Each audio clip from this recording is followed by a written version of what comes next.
for the what is the word for publicity for if it's like an ad for both countries and to see where everything it's honestly good. You're creating clicks for a country that um that a country that usually never really gets any kind of airtime Well, would be Iceland. Yurks, we're still on WTAN, so I'm just going for it. Since you had 10 minutes of dead space, and I don't know if you can hear me now. Can you hear me, Yurgs? Okay, so we are still going here on WTAN then. But other than that, look, really, what is going to be the options? What is going to be the harm of saying, "Hey, we'll turn Canada in the 51st state. Hey, let's buy Greenland." Which, honestly, let's make the purchase. I don't see a problem with that. If Iceland wants to sell, let's sell. If Greenland wants to be bought, let's buy it. And Panama, you know, how can we get our costs down? I think is a really good thing. And if you want to leverage the United States economic might to lower costs for everybody at this point, it doesn't look like it's going to be going that think it's a way. really good thing. And if you Trump want to is not in leverage the the United States administration right economic now, might so to this is going to be lower reflecting on costs for everybody, Biden. I can hear but myself in he's my still ears. on. Good, I am. At this point, it doesn't Let's look see. like it's going to be going I that think it's a way. really good thing. And Trump if is I can, I'm getting feedback. I don't like the feedback, but Matt's going. Can you hear me, Matt? Shake your head if you can hear me.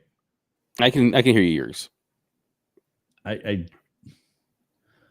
Oh, this is such Anyway, a pain in the ass. so Panama is so let's use the whatever economic might to get reason. costs down for everybody else.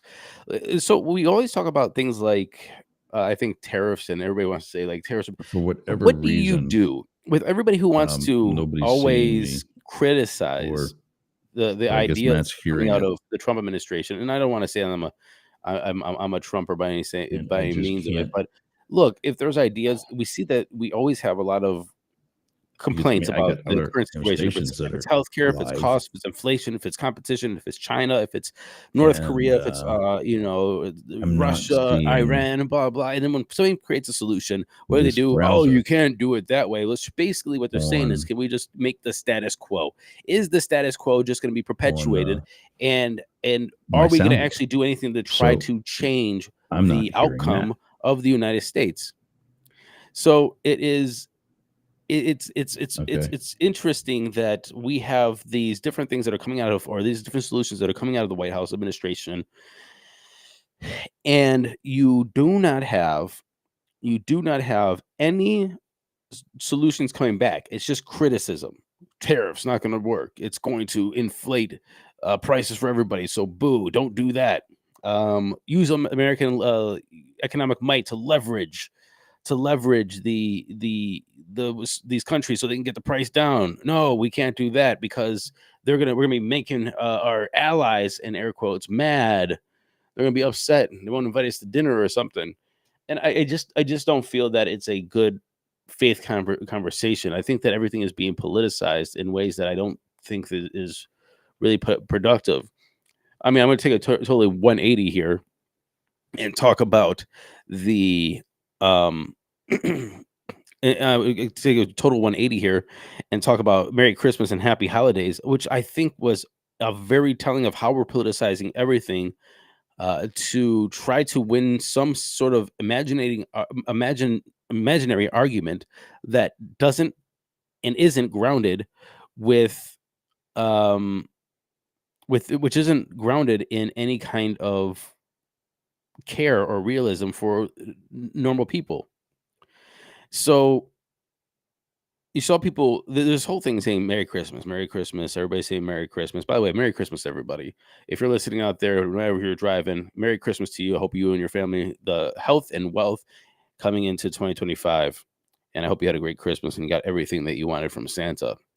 But besides that, saying Merry Christmas. Look, I grew up in a household that did not do Christmas. We didn't do any kind of holidays. We were non-denominational Christian, but we celebrated a lot of Jewish holidays growing up. But we didn't do any kind of Halloween, Easter, Christmas, none of that stuff. We did Passover. We did. So for me, growing up, you always had this kind of like weird feeling when people would say Merry Christmas. And, my dad and my mom, they drilled it into my head that said, oh, well, we don't celebrate Christmas. Say happy holidays is what we're supposed to do. And honestly, that was a detriment to all of everything. I lost it again. That was a detriment to the point of Christmas. It is a cultural glue. And it's more so than I think a religious holiday where we're talking about baby Jesus, but a time for people to get together, a time for people to go out and purchase and show affection and love and get people together and have dinner together and make a cultural glue during a certain time of year that really joins America together. And this politicizing of, oh, you got my holiday wrong, or it's not, it's Kwanzaa, or it's Hanukkah, and I'm offended because you didn't say happy holidays, is kind of missing the point, in my opinion, of what Merry Christmas actually means. Merry Christmas is, in my opinion, a cultural glue that says, hey, we are doing a thing together at a certain time, and this is honestly just not American, it's globally, and we want to acknowledge that. And so I hope that you have a great year, and let's try to find this cohesion together. And so this politicization of trying to make everybody feel guilt for saying Merry Christmas or not happy holidays, and acknowledging all these different options that are out there for different viewpoints, which, just because you say Hanukkah and Christmas, or I'm sorry, Hanukkah, Kwanzaa, Christmas, is excluding any other ideas as well. So it's almost like they're attacking Americanism by trying to politicize the time of year, in my opinion. And I wonder if that's, and I see that all over Twitter. I saw it all over local, I would say, Democratic Party posts that the Happy Holidays post was a reply to how I'm going to virtue signal that we are better than the people who say Merry Christmas, and therefore try to guilt and make people feel bad for saying Merry Christmas. And somebody who didn't grow up celebrating Christmas, somebody who didn't grow up saying Merry Christmas or happy or anything like that, it makes me understand that you're being a little bit of a prick when you try to shame people for trying to have some sort of cohesion within culture. Again, I don't think that there is a religious aspect to Christmas, obviously, but when we're saying this as a sort of gesture, as sort of a colloquialism, then it is a cohesion of America. Do we have Jurg's back or no? I think so. Can you hear me? Yes. Well, great job. I had to, because you left me hanging over there, and WTAN was on dead air for 5 to 10 minutes, and you just left. Yeah, I don't know what the hell happened, but we got to get that worked out. WTAN cannot appreciate dead air. Is that right, WTAN? No, I can't. I spent, before you came on, I spent saying about how we're growing, and we're all going to be on these networks and these other networks and this, that, and buy advertising from us. Nobody wants to buy advertising with dead air. 100%. 100%. Yours. I just went on a rant and ramble, and you probably heard a little bit about it. I am very frustrated because look, I had I saw our local Democratic Party put out a post just saying Happy Holidays, and in that post it was like they put up Christmas and Hanukkah and Kwanzaa and all this stuff, and I almost feel like it's a political jab of being some sort of, like, I guess, better than you by trying to drill Happy Holidays over Merry Christmas as a virtue signal instead of looking at what Merry Christmas actually means in a cultural context. Do you think that Happy Holidays is the correct way to say it, or is Merry Christmas just acceptable and just people just got to get over it?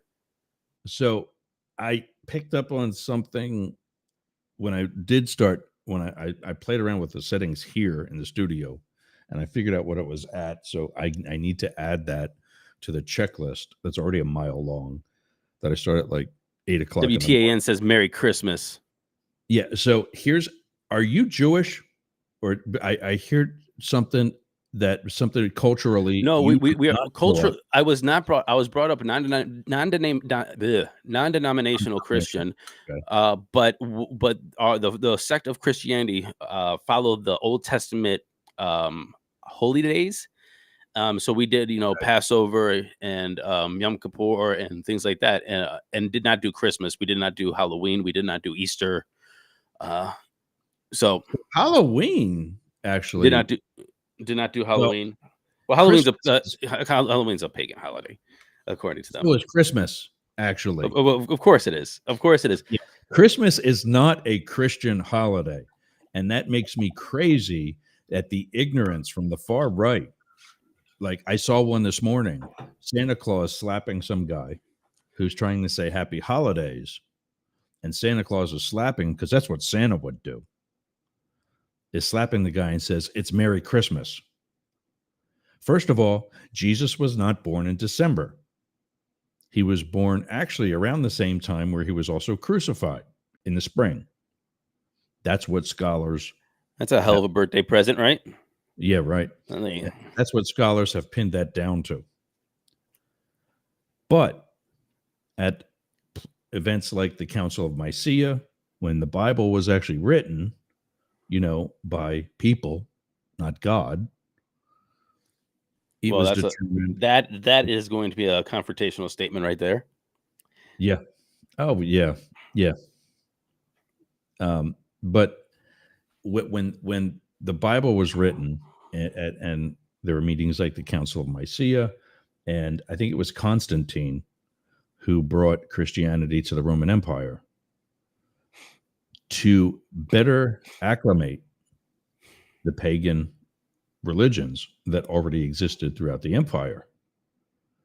Christmas was brought in to celebrate the birth of Christ. Christmas happens in December. The pagan holiday Christmas happened in December. Great. That was combined with the birth of Christ, but has nothing to do with the birth of Christ. Now answer my question about Happy Holidays and Merry Christmas. I think that's what we're trying to get into. Thank you for the history lesson, though. So for me, I've always tried to be, how should I say, contextual, meaning like any good comedian, I try to know my audience. And if I'm with a bunch of Christian folk, then I'll say Merry Christmas. But if I'm in, faith-based mixed company, Happy Holidays is just a considerate thing to say, like your Democratic Party meme that or post or whatever that they put out that has the different Kwanzaa, Christmas, Hanukkah, Festivus for those Seinfeld fans out there. Yes, I agree with that, and I am contextual in that aspect as well. But what I'm trying to say is, I feel that we politicize the two words in a way where the Democratic Party now is trying to make it they look down on the Merry Christmas as though, oh well, if you say that, and but what about the people that aren't celebrating Christmas, and then it's more of like a virtue signal of higher consciousness that we are better than you because we say Happy Holidays, and that's what I'm trying to get to. So I agree. I don't disagree with saying both, and I also say both, and I prefer honestly Happy Holidays because that's how I was growing up. However, I think that we're missing the cultural cohesion of Merry Christmas and what it actually means in a cultural context of, hey, everybody's getting together at this time. We're going to say Merry Christmas. And if you're offended by that, then I think that you're missing the point. And I think that by taking that virtue signal of like, hey, actually Happy Holidays encompasses all of these different people. And it's like you're missing the point to try to make a political win that is actually not going to be a win in the future, in my opinion. You're not going to win anything by trying to shame people for the context. It's kind of like, I told you the story. That shaming goes both ways because there's 100%. The far right that's saying we celebrate Christmas. Agreed. I 100% agree. I 100% agree. 30% of your founding fathers weren't Christian. No, I 100% agree. And I understand that it goes both ways. But again, what I'm trying to say is like we shouldn't be using this as a political, this shouldn't be politicized.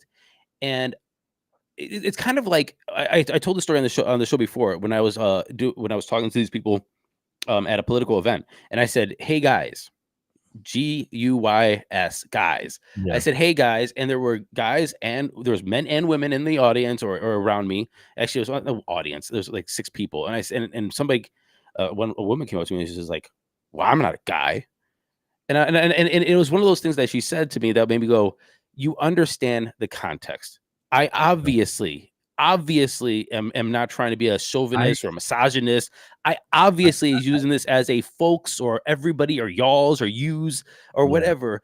And you're doing this just to have this virtue signal of I am better and you are wrong because you said guys and I'm not a guy. And you know exactly what I meant.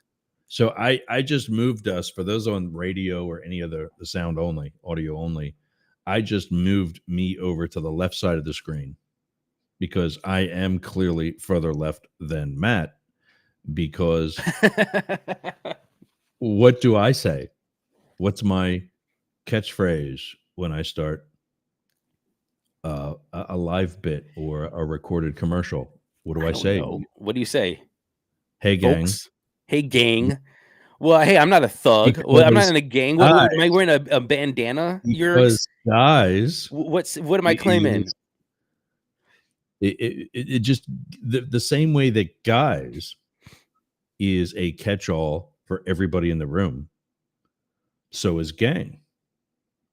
Look, but here's what I'm trying to say, and this is, I think we have to fight back against this. And this is not being right or left. This is being, do we understand the context of something and the intent and the malicious? If I'm out there on the picket line, if I'm out there on the picket line or holding signs advocating for workers' rights and abortion rights and all these different things that I was working for the past years. Working for the past years, and then all of a sudden, and Jurg just leaves. This is why this guy really needs to get his stuff together here. He just leaves. Why is he leaving? Where's he going? Where is he going? Anyway, and he can't even hear me.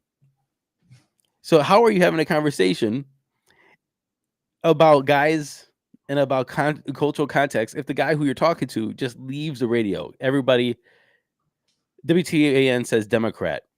Democrat what? Democrat, WTAN. And crew is too, Ken says. Crew. Hey, crew. The thing is, you can get butthurt about all these different things. You can get butthurt about all of these different things, and it's about intent and context. And so what I'm trying to say is, like, if somebody's going to, I'm out there, I'm working for different ideas that this person obviously believes in, and the thing that they want to start, grinding me for was me saying, "Hey guys," and I'm not going to change that. "Hey guys, how you doing? What's up, guys?" Now, maybe if I was in a group of all women, I probably wouldn't say that, or maybe I would. I don't know. It means y'all, folks, whatever. I just think it's absolutely absurd that we start trying to. It is policing language in a way when the intent is obviously not nefarious. Now, again, to what Jurg said, he just left.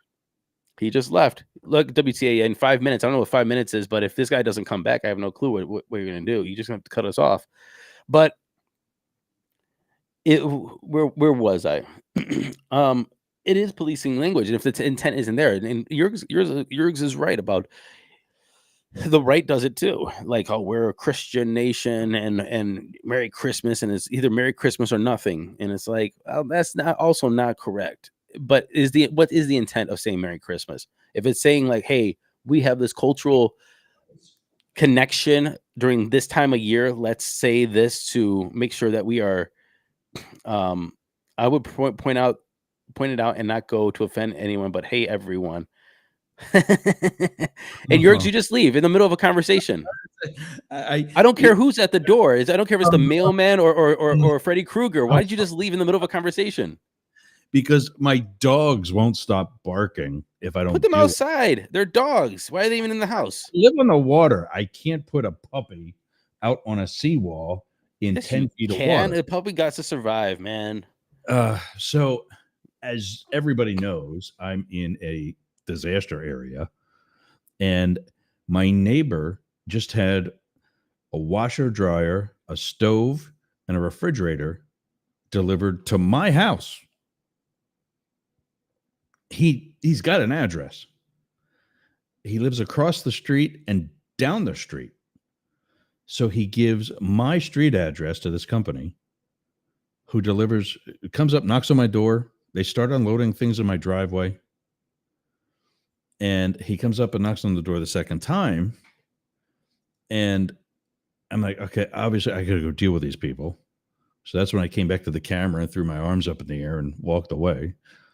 And he's got on his card, he's got my address. But it's this guy, Larry, who lives down the street. And a bunch of us think it's a crack house because things like this have happened before. Isn't Larry such a funny name, Larry? Yeah. I think it's a funny name. Anyway. So back to, I think Happy Holidays is more inclusive. I'm not saying what is more inclusive. It's obviously more inclusive. I'm talking about intent. I'm talking about getting butthurt about saying Merry Christmas. That's my point. I'm not butthurt by people saying Merry Christmas. If they're people in a group of Christians. And how do you know that? How do you know if they're in a group of Christians? You don't. I'm sorry. That's why intent matters. I had exactly. I had a traumatic. If you obviously are looking at other people with burqas and you go, "Hey, Merry Christmas," you obviously know. Yeah, you obviously know. And I didn't obviously know. I was a kid. I was like 13 or 14 years old. I was a young hockey referee leaving a weekend clinic to, we were a bunch of referees training to be referees. And the day was over. I'm changed. I'm leaving the locker room. And I poke my head back in the door and I yell, "Merry Christmas, everybody." And my supervisor went ballistic because I had no idea that he was Jewish. I didn't know. And so he goes off on this rant. Not everybody worries about presidents and presents and this, that, and the other thing and whatever else. And okay, sorry. But it was a lesson learned, yeah, okay. Not everybody celebrates Christmas. So I've always been conscious about that. Now, you say it's a political issue and we're going to lose WTAN. Yeah, why don't you be conscious about WTAN? Yeah. After not having them or not having me for part of the show anyway, we're going to lose WTAN. We're going to lose my shoulders are sore, man, from carrying you this whole damn show. Well done. But you can go to Yerg's Radio, YERGZ Radio, and follow the remaining, or you can go to Ross Yerger on Facebook. You can go to Yerg's Media on Rumble and see the video. And then we'll join Tan Talk and the others next week. K-Shop, we'll see you on Wednesday for Translating Trump on New Year's Day. And till then, everybody, we'll see you, again when we see you. But back to, and we're just going to continue right into, the rest of the story. Back into that. Also, DJY, we're going to lose them as well. Yep, there they go. So I had that traumatic event. I was shamed into saying Happy Holidays as a child. And, so I haven't since. Now, my question to you about, I see what you're saying with the Democratic Party being the one to launch that Happy Holidays. What if it was a bar in your neighborhood that said Happy Holidays instead of Merry Christmas? Would it have pissed you off as much? And would you have come up with the accusation that they were saying it just to be politically correct? as See, and opposed. that's the thing, and I think Maybe that they recognize many of their patrons are non-practicing Muslims because Muslims don't drink, or non-denominational that don't celebrate Christmas, or Jews, or whoever, and they just recognize that their audience isn't only Christians. look, like I said earlier, Holidays. like this could go both ways. This is definitely Yep. both ways of it's all about intent. The right can do it Yep. the exact same way of saying, "Oh, this is a Christian nation. You need to say Merry Christmas. It's Christmas." Yeah, that's absolutely ignorant. Absolutely ignorant. What I'm trying to get to is that one, if you're politicizing speech and you're now all of a sudden not looking at the intent, then you really are being an a-hole for the most part, I think. And Yeah. if a bar says Happy Holidays, honestly, I think that's probably the best thing to do for an establishment, because you don't know who goes there, or just don't say anything. Or it honestly doesn't matter, even if they say Merry Christmas. The intent is to say, "Hey, hi patrons, this is my holidays." Now, look, I want to just go back to what I was saying earlier. Is like if I went up to somebody and said Merry Christmas, and they said, "Hey, I'm sorry, I don't celebrate," I wouldn't be like, "Oh, it's Christmas."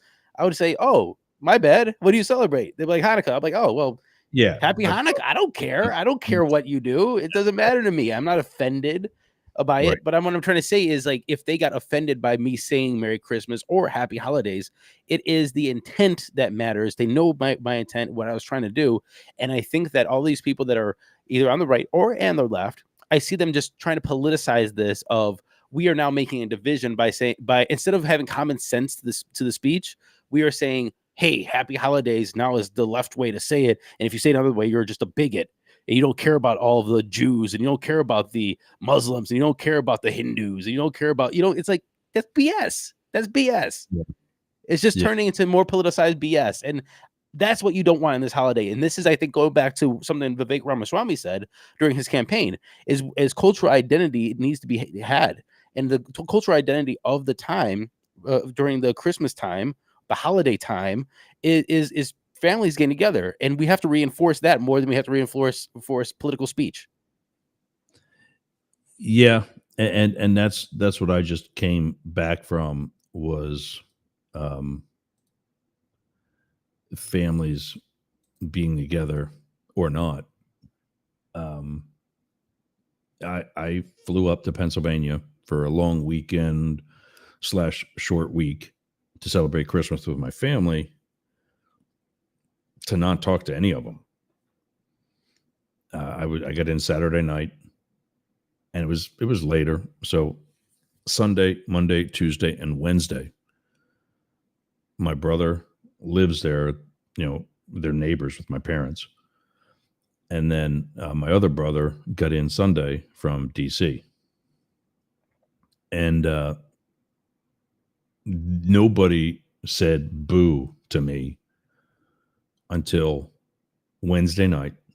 My one brother said it was great seeing you, before he went to bed, and I went to bed. And, I haven't seen each other since my 6 a.m. flight Thursday. We're all politically different. They're Trump supporters. I'm not. They're straight. I'm not. They're into hunting and all kinds of other outdoor things. I'm not. I'm into jet skis and boating and, whatever other outdoor things. Spandex, disco. Yeah. And jock straps down a pride parade,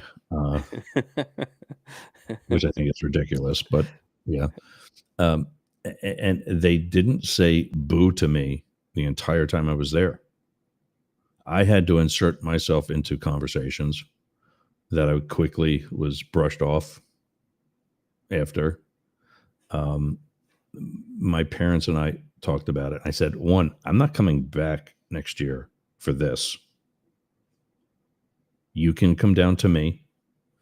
I'll spend the same amount of money in the long run buying you both tickets to come to me as I will, tickets for myself to come up there, and for Christmas gifts that might not even be used, let alone appreciated.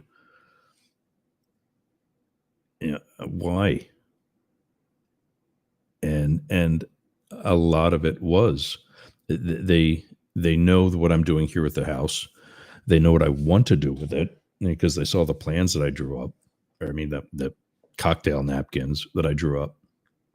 My one brother, both of whom are in construction, by the way, both of whom have bent over backwards to help other friends and whoever else. But they're immediately critical of anything that I come up with. So, yeah, somebody get back into investing in crypto because I'm going to take those plans and shove it up their ass. Up there and insert, he said, he insert himself into that conversation. Yeah. Ken says, I'm sorry to hear that, Yergs. And so, you know, it is what Ken it is. seems like a very emotionally stable kind of person. I like Ken over here. Yeah. And yeah. I say, so here's, I want to get back to that for a second, because that was, I saw when I said, you know, I've been up in Pennsylvania, I saw the networks up there do something that I thought was pretty cool. In the days leading up to and during, in this case, this year, Wednesday,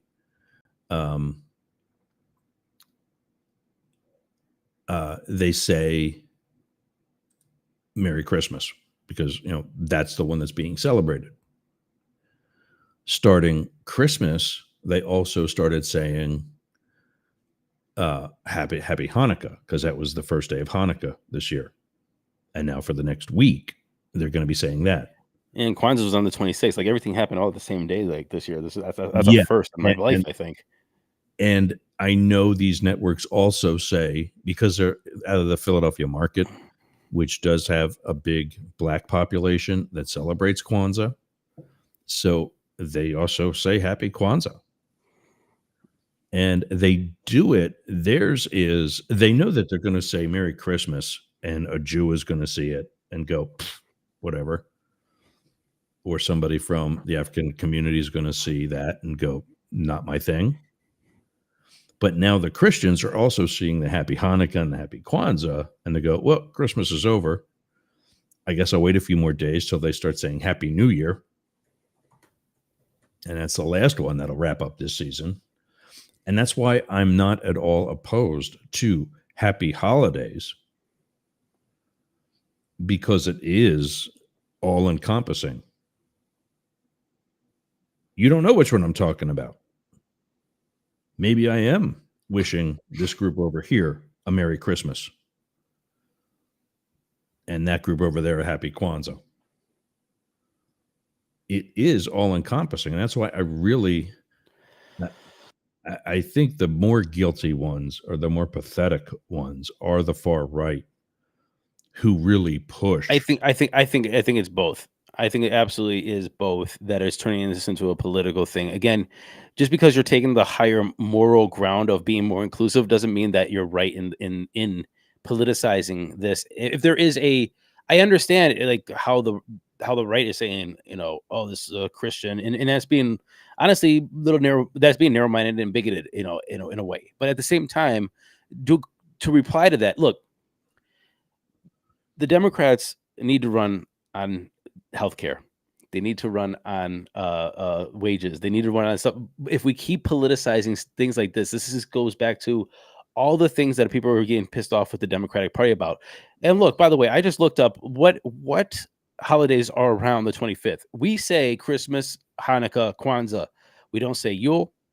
We don't say Boxing Day. We don't say Dongjur Festival. We don't say Omisaka. So there's so many different, we can go down the line of how many holidays look, America is the melting pot. America has everyone here, every language, every culture, every religion here in America. I love it.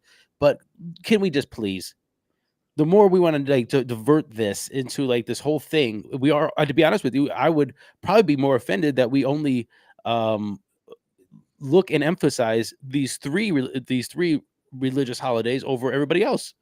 Like what happened to all our East Asians? We never talk about them. We never talk about the Indian population. We never talk about the Indians. Which one is the Boxing Day? Boxing Day, it looks like it's Christian origin, traditionally to get a day to give gifts to servants and the poor. Okay. Or it's observed in the UK, Canada, Australia, and other Commonwealth nations. And that was the 26th. Okay. The day after. Here's what's left over. Here's what I'm re-gifting that I didn't like. You can keep it. I got this glass crystal from the Clintons one year that way. They would just take a bunch of things that donors and such gave them, and they'd send it up to the security room. Said, hey, if you guys need any of these to give out to somebody, have at it. And there was Ken says he has a member. What's a member? What do you mean you have a member? A member of what, Ken? What does Ken do? Well, Ken will answer us in a minute. We'll continue, Jurgs. What were you saying? I have this really cool crystal that used to sit on the bookshelf that would have been right behind me if this flood wouldn't have happened. And it, catches the sun as it comes in and creates a rainbow throughout the room or whatever. But I guess we'll talk about her in a minute. I actually have a member that says Yuletide. I think he means like coworker or. No, he used the word member, so therefore he's not a coworker, he's not a friend, he's not a family member, he's a member. Yeah. A member of what? Yeah, that is a good question. Ken has got me thinking here, unless he's just using member interchangeably like I use guys, and I'm offended. Ken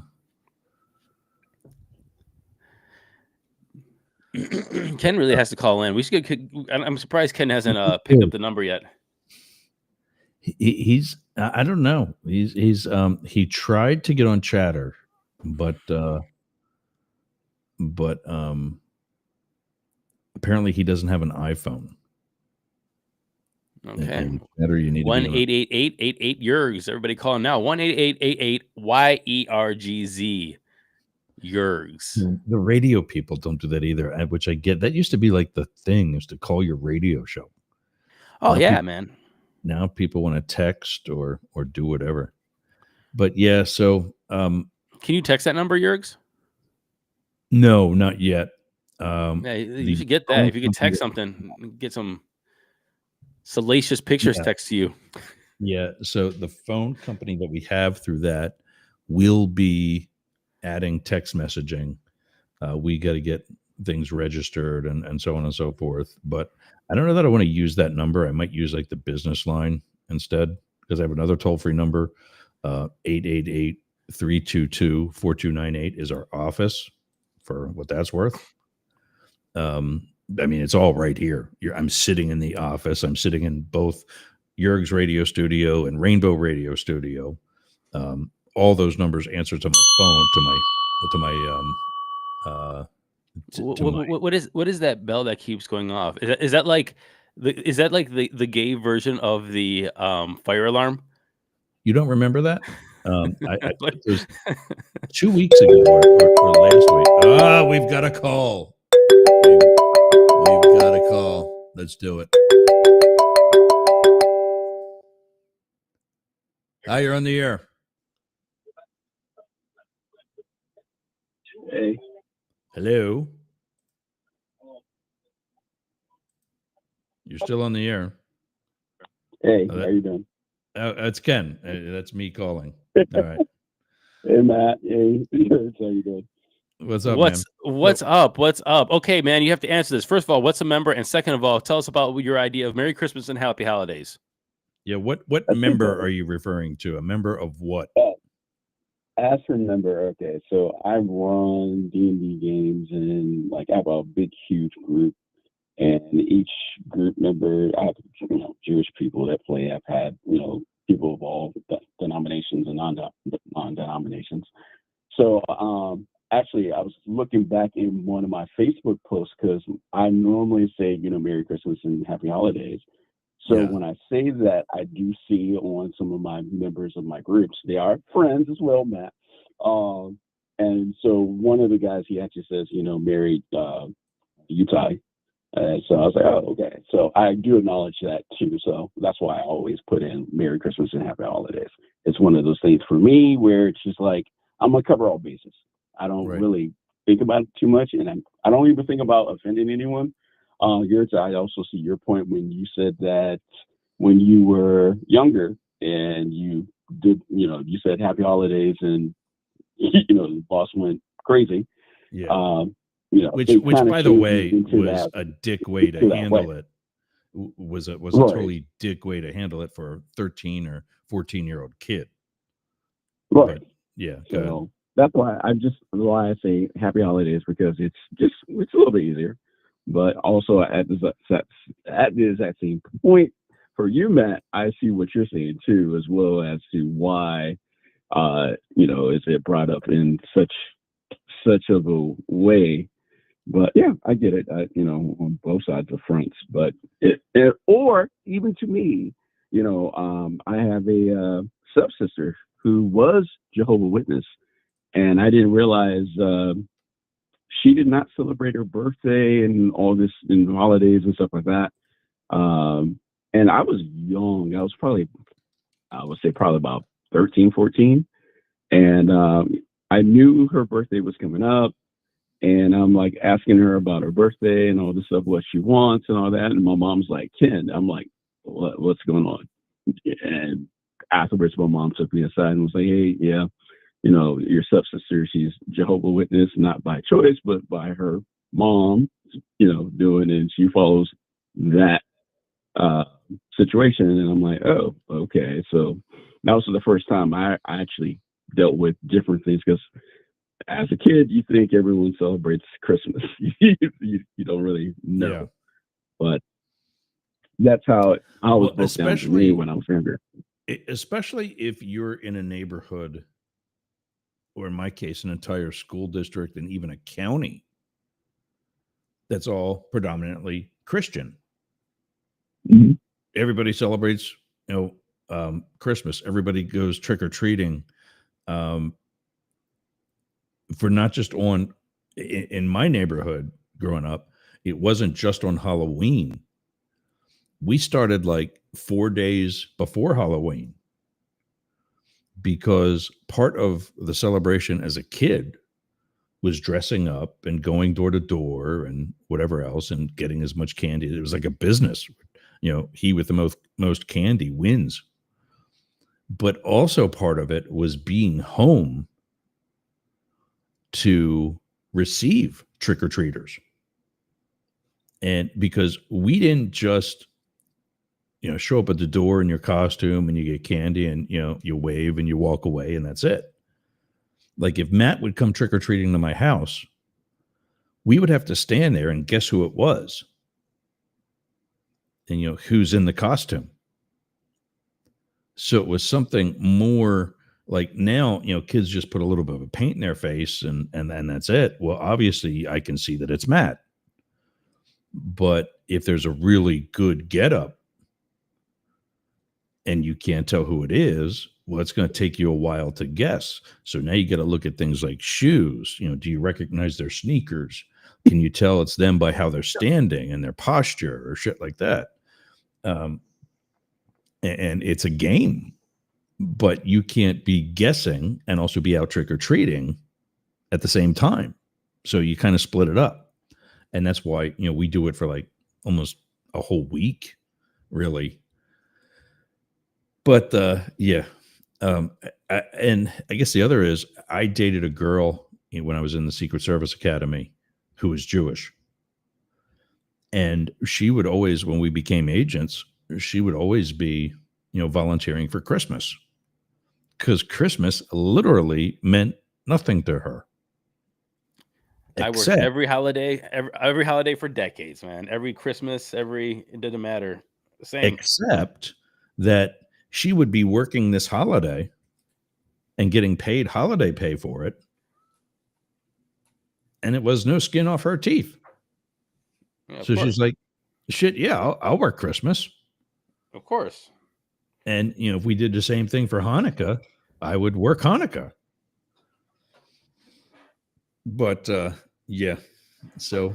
Of course, man. Work Christmas. I grew up in the hospitality industry, man. You worked Christmas. That's when the tips were. And then finally we had our owner, who was this Italian dude. He's just like, we're open for Christmas. Pissed everybody off. 1 year we're open for Christmas, and then we're working, and we're like, oh, you know what? Maybe it's a good idea we're open for Christmas.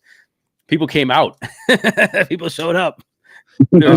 Christmas Day, I went and my mom had to get something, like we had to go to an ATM for mom because she needed to give somebody cash for a gift. So Dad and I go to an ATM, and we stop at a Wawa in Pennsylvania. There's this, actually they're down here now in Florida too. But that came from Wawa, WAWA. Yeah. We know about the Wawa sheets, competition. Go ahead. Okay.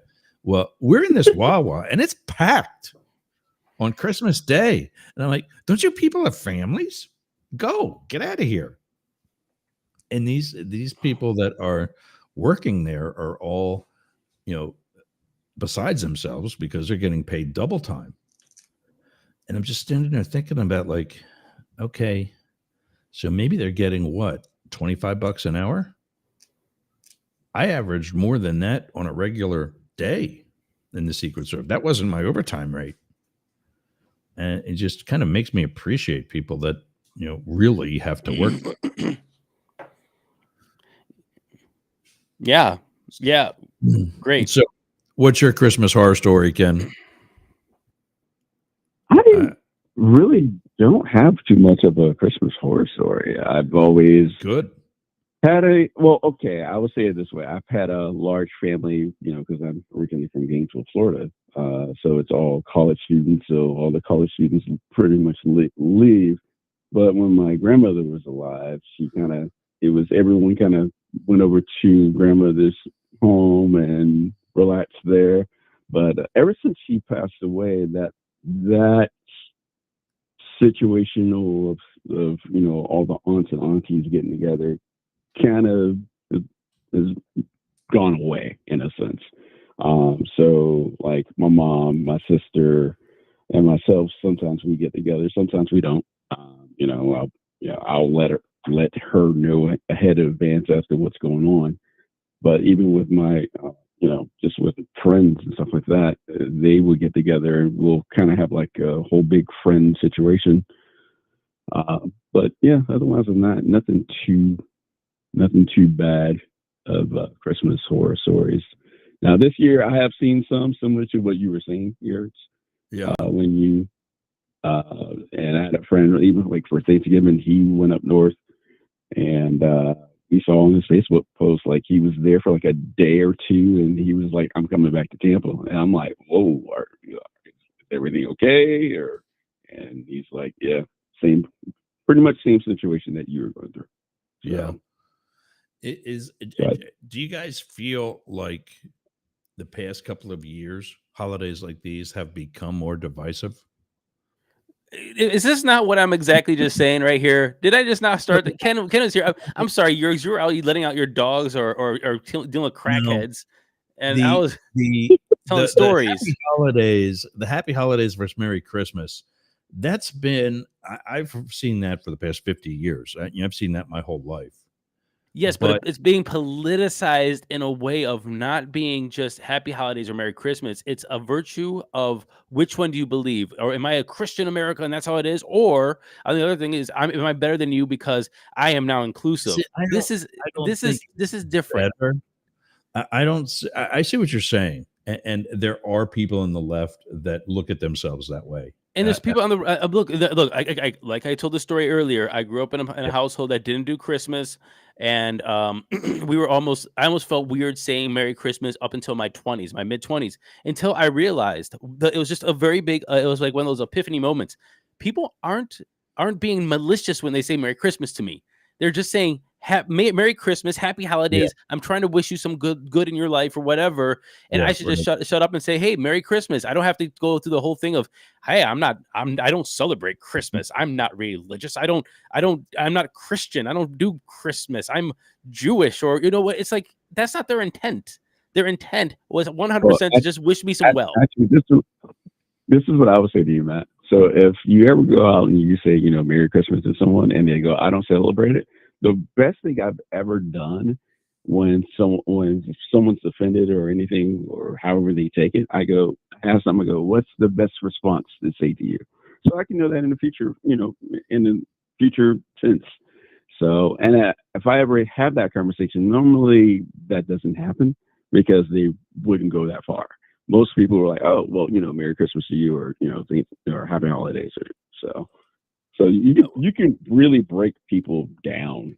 Oh, of course, but that's not their intent. So it's almost like, why would you do that? Now, of course, if somebody says to me, hey, I don't celebrate Christmas, I'm like, oh, okay, cool. What do you celebrate, or is there anything, or Happy Holidays, or that's cool, man, no problem. Hey, sorry about that. Like, I'm not going to be mean about it, but understand, I'm not being mean about it. And I think that's the whole thing. Is like that's not the intent of anybody here. Nobody's here to say, oh, you live in a Christian nation and you have to be Christian, so therefore I'm gonna say Merry Christmas to you, and if you don't like it, you can. That's not people's intent. You can get that way if you want to be an ass about it and escalate the situation. And I don't celebrate Christmas and you're not being inclusive. Yes, you absolutely can escalate the situation, but that's not people's intent 99% of the time. Right. Yeah, I get it. But I just think that it is the intent of the people on the right for pushing the Merry Christmas thing. Yeah, yes, because there'd be, like I said, it's being politicized on both sides. Like, we just turned it into a fight of who has the moral high ground here. Like, it's just ridiculous. We have literal things that we should be fighting for in America. We want to talk about healthcare or paid or retirement, or stop selling my 401k to different companies or whatever. That's something I would like to talk about.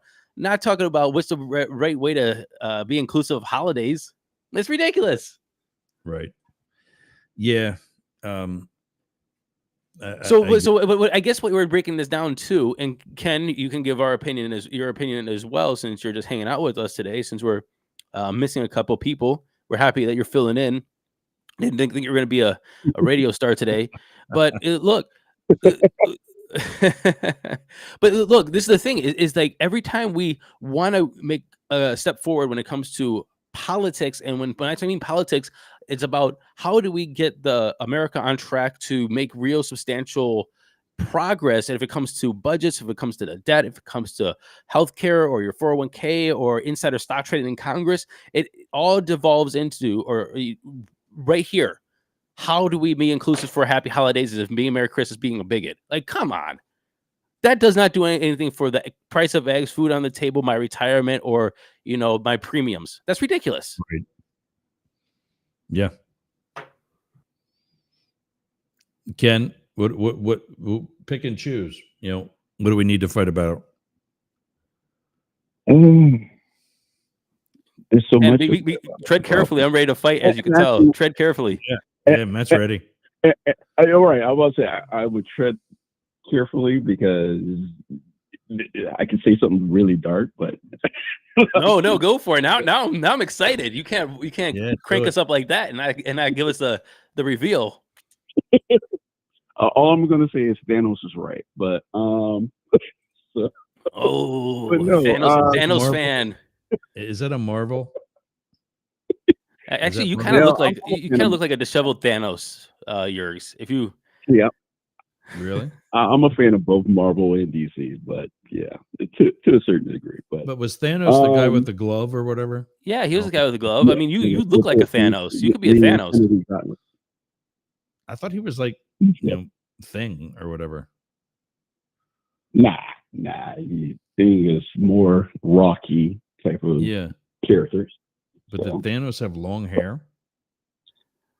No hair. No, that's why I said like a disheveled. If you trimmed yourself up, got yourself a clean shave, and put on a little glove, you'd be Thanos. Hey, that's what you're doing for Halloween, maybe. All right, there we go. He's all purple. Yeah, because he was the guy that the one guy that Josh Brolin played.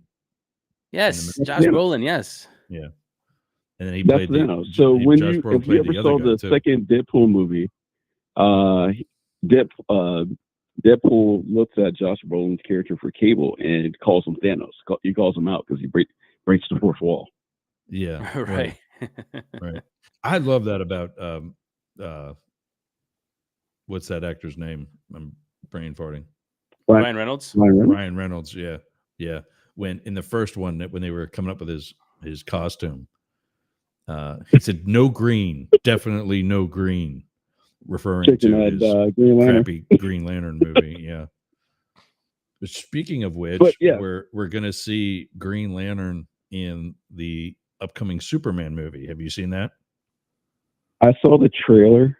I'm quite interested in it. I'm surprised with James Gunn's decisions for a lot of things. But this is going to be interesting because he did film the Guardians of the Galaxy movies. So yeah, he has I didn't know that. made some bangers. What do you think caused him to switch teams?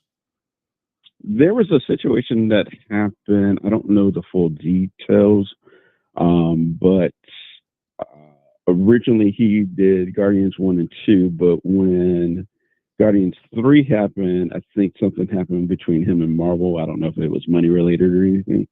And then he finally came back to film Guardians 3, saying that was going to be his last film for them.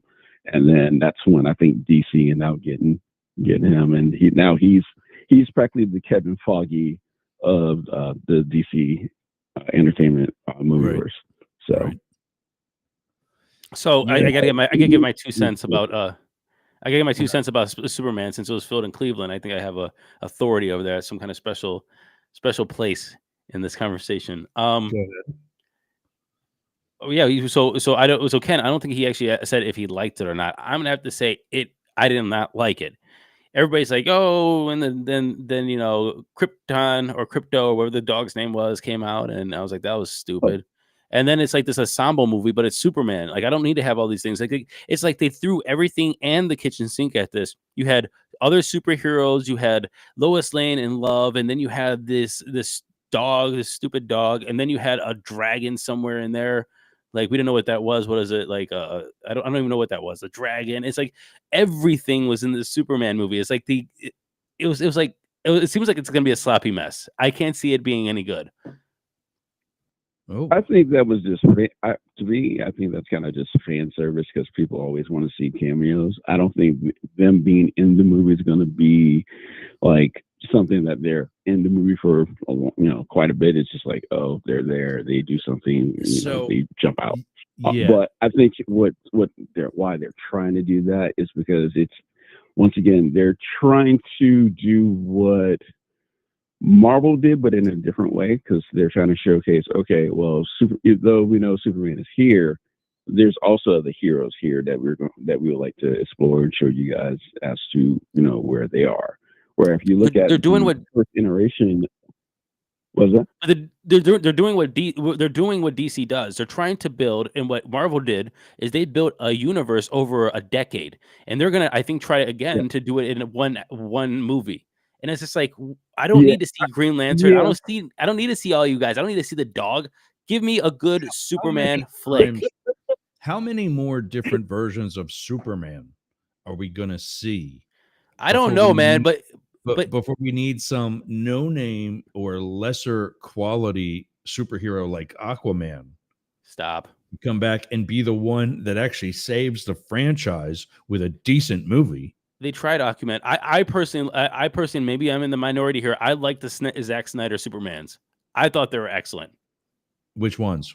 Yeah, Zack Snyder. Is that Henry Cavill or which one? Zack Snyder is the director. He did the Superman with remember when they started the Superman on Krypton and who's the guy? Who was the guy who was his father, Superman's father? Who was the actor's name again? Marlon Brando. Oh, no. Was it Russell Crowe? Yeah, Russell Crowe. It was when Russell Crowe was his dad. Yeah. Anyway, I think all of the Zack Snyder Supermans are great. The dad of, which is funny because I think, was it Russell Crowe that also? No. There was another actor. But yeah. What's that? Yeah, Russell Crowe ended up playing the dad of this Zack Snyder. So the first one of that, yes, I like. But the Superman, Batman versus Batman with the Wonder Woman, that one, it was okay. I didn't really care for it. But when he came back into the Justice League and we saw the Snyder cut, the Snyder cut was way better than the regular movie, though it was like 3-4 hours long, but it was better. It was definitely better. That's something I never understood, why studios get themselves involved like that. If you're going to hire a director to create a movie for you, let him or her do their job. Yeah. Agreed. Yeah, that was all the studio jumping in and then letting Joss Whedon kind of jump in and put his 2 cents on it, which it was like, eh. So you're having 2 directors really trying to do one movie, and it didn't work well when it was done that way. So I think that people are just not look when it comes to. Let's just take a look at Batman. Every time they do Batman, in fairness, but every time they do Batman, they do it well. If you want to go back to Tim Burton's Batman, to Christopher Nolan Batman, to this latest Batman where we have Robert Pattinson, they were all done really well. And even the spin-off series, when you're talking about Penguin, was done really well. Something about Batman allows these studios to have confidence. All we have to do is make it dark, gritty, some cool, and they do it well. But I think that's the thing, is that they acknowledge the fact that the Saturday morning Batman is not Batman. Exactly. Batman animated series, excellent. Batman was not a good person. No, so they understand the character, but for everything else, they're trying to do too much, and they don't understand the character, and they just pick the wrong characters. Like, we don't want some guy who slings an arrow. We don't care about like Robin Hood, but in DC, we don't care. We want Superman. I always thought Green Arrow was actually pretty cool. Green Arrow? Yeah. Stupid. Well, you got to think about it too. Batman is really easy in a way to do. You don't have to really worry about a lot of special effects. Batman has practically no powers besides peak human abilities, and what he does with his time, his money, and everything. He pulls else. this water pistol off his belt, shoots the ceiling, and then presses a trigger, and the cable that shot out of it pulls him up and out of the Joker's clutches. Those are special effects. Well, okay. Well, yes, those are special effects, but you're not using special effects like Superman. You're not flying or anything like that. Yeah. So I think that's easier, because that's all. When Superman flies in real life, how that actor does that, you don't know he doesn't do that in real life, right? I just want you to know that. But I mean, that's my point. When they create that, they're in a room that's all painted green. That's it. Yeah, they're on a green screen. Yeah. So I think that's easier than to have an actual actor being catapulted up into the air on a cable, hoping like hell the cable doesn't snap. Okay, so I'm going to go back, and I'm going to have to say that I don't think they actually made a bad Superman movie yet, though. I'm okay. Wait. There's been versions of better Superman. Like, if you want to go back to Christopher Reeves and the Superman 1, 2, 3, look, those were some of the top grossing movies of all time. Yeah. Absolutely killed it. Superman Returns back in, I can't remember when it came out. Was it 2004, 2007? Though before it went into Zack Snyder's, that was an excellent, and it was almost so spot on to the Christopher Reeves movies that it was perfectly done. It was perfectly done. Then Zack Snyder came out, reimagined Superman. I thought it was absolutely a great reimagining. And then they started messing it up, and DC got panicked because Marvel was making so much money. They're like, oh no, what are we going to do? And then they're trying to build Marvel was very strategic with this. And sometimes they just fail. I mean, look, Marvel has been failing with movies. But when they did a movie well, they did it. Iron Man was something that you never thought was going to work. And Robert Downey Jr. brought it home. That first one was like, whoa. Do you know how he got that role? I don't know. No. He was proposed. He was offered the role, and he initially said no. Like, what the hell do I want to do this for? And he got talking to his wife about, the possibility of doing a superhero. And it kind of embodied his actual life, like some of the things where he suffered with addiction, and just some of the, he didn't get along with his dad in real life and didn't have a great relationship with him. And Tony Stark, was kind of, a distance from, his really professional dad, who didn't become a dad too much. And then one day, he goes and I guess he went and got comics or whatever, and just kind of sat in a coffee shop or something, reading through these different Iron Man comics. And he says, "Okay, I'm going to do it." And he didn't. I think he hadn't shaved, so he takes one of the comics to a barber, and he sits down and he says, "I need you to shave my face like this." And he sticks the comic in the barber's face. And the barber recognized him as Robert Downey Jr. in that moment. He didn't know the guy at first. And he said, "Okay, let's do this." So he comes home to his wife, who's been talking him into trying to do this role. And she sees that he's got the goatee shaved on his face like Tony Stark. And she just went nuts because she knew what he was saying and he went into Marvel and read for the role and whatever. And they said, "Okay, yeah, we're done trying other people. You're the guy." Yeah, all right. And now he's back as Dr. Doom for the 2 Avenger movies that's coming out that he got announced for. See, I hate when they when Josh Brolin, what you call that, the fourth wall or whatever. Yeah. It just it makes it harder, I think, to when they cross over from Marvel, like Ryan Reynolds did, and somebody else did too, I think. When they cross over from one to the other that way, it's fine because it's a totally separate universe. But in the same one, it's hard. I got a tough time. Well, that's a little bit on the fault of Sony versus Disney, because if you think about it, Sony still has all the rights, part rights to all the Spider-Man stuff. So that's why you got stuff like Madam Web. What was it?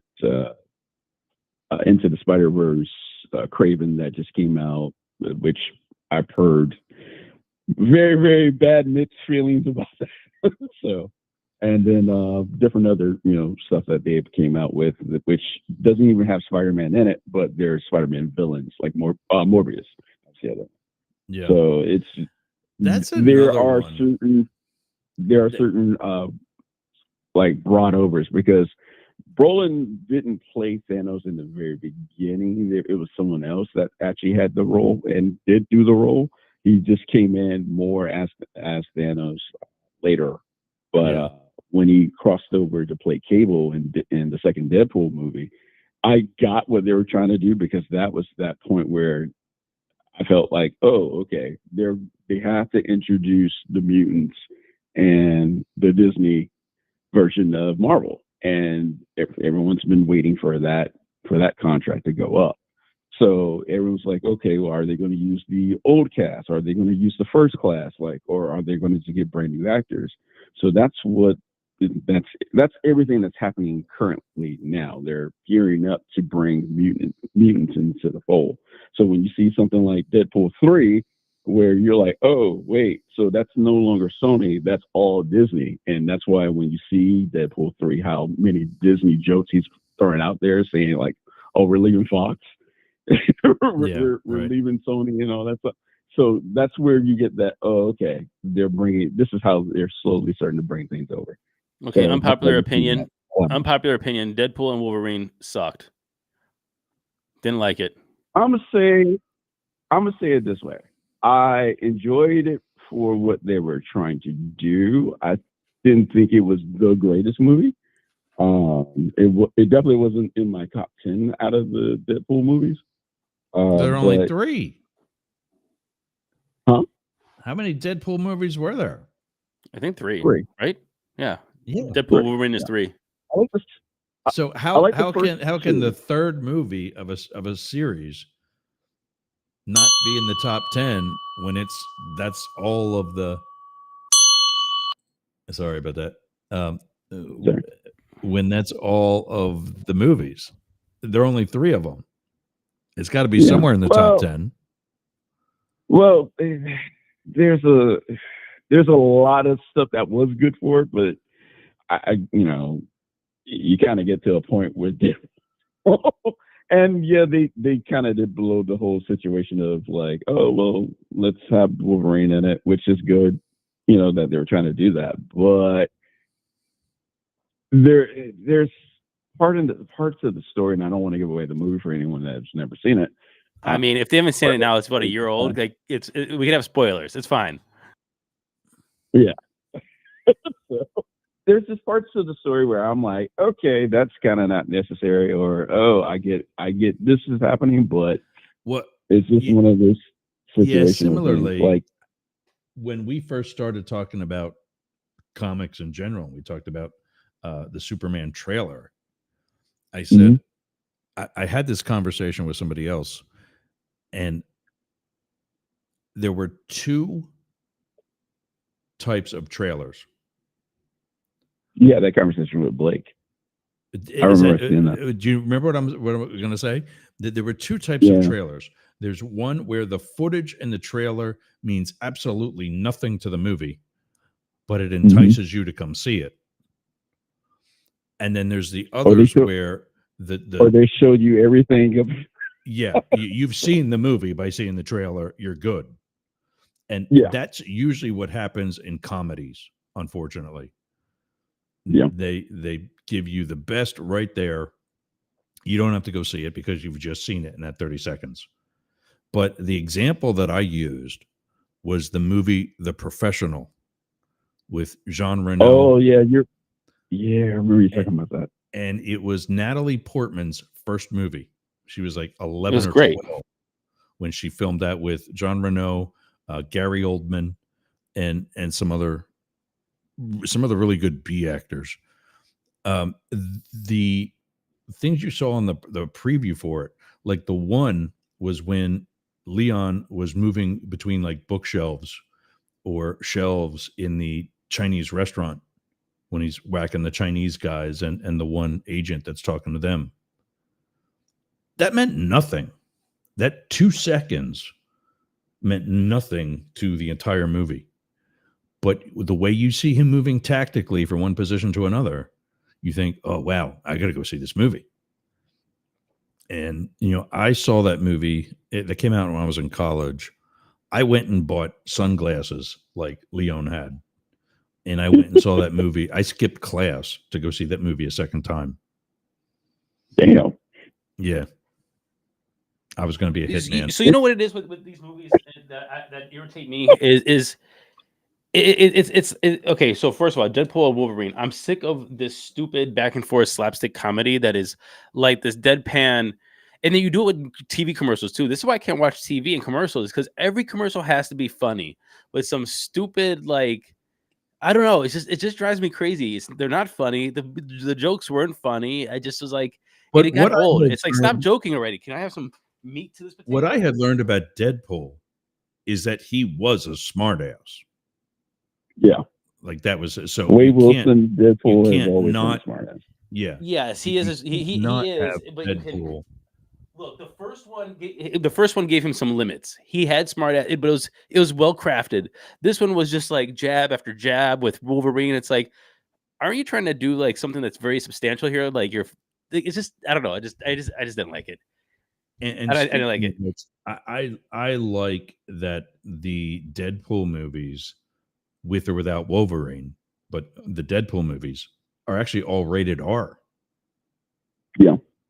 That's and that goes back to especially the Christopher Nolan Batman, and now also Christopher Nolan and I'm brain farting on who played Bruce Wayne and Batman, but that one, Robert Pattinson being the other one. I think they should be that far. I think they should be rated R. Well, not that the movies in their current form should be rated R, but that this series of movies should be taken that far that they get an R rating. So I think that you're 100% right. I think that it should be. Batman was for adults. It wasn't. But it's not even about being adulting for kids. It's just that, first of all, I think that people are sick of this like PG-13 trying to suspend disbelief that you're going to stab somebody with a 2-foot long katana blade and there's not going to be blood. Like, Can we stop this Yeah. already? Even if you're a kid. Yeah, I mean, And also, when we you- keep proving that rated R movies are bringing people to the theaters. Like, they don't want to be coddled. They want something that they can sink into and it is believable. And if they're going to bring their kids, they bring their kids. But there's still no risk taking from these movie directors and these because mostly it's not about us. They don't care about us, the American audience. They care about China. They care about getting that into China, and if they can't get into China, they're going to have a bust. And that's what I mean. Everything we see now is like, hey, how do we thread the needle of still taking the American money, the Americans' money, and making them relatively happy, and get this into the Chinese market or the international market? And that's where the PG-13 comes in. Well, a lot of the PG-13 stuff is because a lot of things is geared to children, so they sell by toys. Toys has always been the number one thing, which yes, connect back to China, because everything of all of the toys that you ever see that gets made that's placed in Walmart, Target, and everything has made in China for those plastic parts.